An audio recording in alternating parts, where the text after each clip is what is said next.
And continue with the program now. We are talking chicken, and I know a lot of people like this. It's white meat, it's healthy, but we've seen the price surge, as with other things. A major source of protein, and many dishes in the Nigerian home actually have this. We've seen price climb about 22%. A kilo of drumsticks now selling for about 5,500. And this has led to a shift towards alternative meat sources. Fish, pork.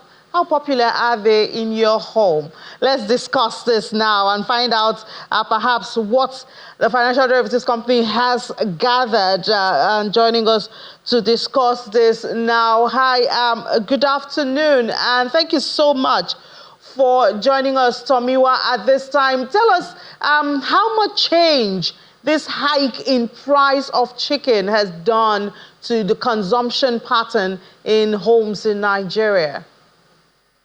Yeah, so, just like a lot of things that are going up now, the price of chicken also has corrected. Just in 2024 alone, about 22%. And, protein is very important in every meal in Nigeria. And, one of the reasons why we're seeing this rise in price is because, the poultry industry in Nigeria recently has been straddled with a lot of challenges. Every 2 or 3 months, the Poultry Association of Nigeria comes out statistics that says about 30% or sometimes even 50% of poultry farms in Nigeria have shut down. And the reason why this is happening is because, the cost of feeds have skyrocketed. Also, maize is an integral part of the feed of chicken. And, due to the insecurity in the northern region, exchange rate depreciation that is increasing import costs, the price of maize have skyrocketed. And a lot of farmers are not able to, unable to afford feed to keep their farms operating. So, we're seeing a price really increasing of chicken really increasing. And when it comes to the, cost elasticity demand, there are a lot of other sources of protein, other sources of meat that are rich in protein like chicken, but traditionally are not popular. But now that Nigerians are becoming more price sensitive, we're seeing this switch. And not just even consumers, even farmers are moving from rearing chicken to now rearing rabbits and pig, because rabbits are actually more less costly to run, because their feed is not specific like chicken. They eat a lot of varieties, so it's less costlier. And with the increasing demand, producers are also producing more are rearing more rabbits, rearing more pork. So we're seeing that shift. But the only issue now is that as there is more demand for this product, the prices of this product are also increasing. Pork itself is becoming more expensive. So we're just seeing where scarcity is leading to more inflation and where food prices are just generally increasing.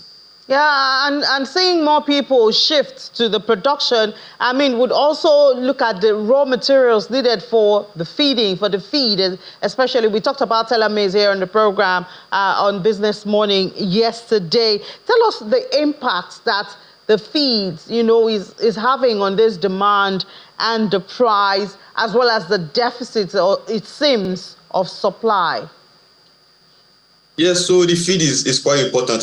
How are the chickens supposed to grow if they are not able to find and are not able to get the nutrition they needed to grow? The chickens are also facing their own food inflation, more or less. So, that's why it's affecting the supply. And the reason, again, as I mentioned, is because, the price is, most of the ingredients used in the feed are maize, sodium, soya. And when you look at the prices, you look at the trend data, the data trend of the prices increase. They also surged a lot, as again I said, insecurity in the northern region, just like how rice is increasing for human food, our food that we consume. That is the same.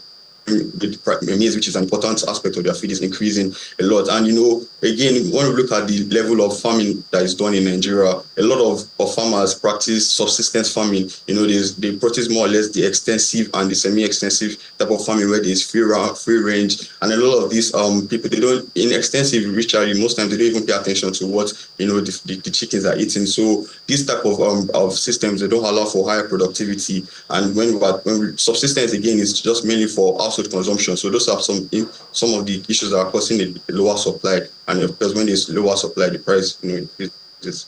All right, Tomiwa, thank you so much for that. Tomila Ajewole, analyst with Financial Derivatives Company. Thank you for your views.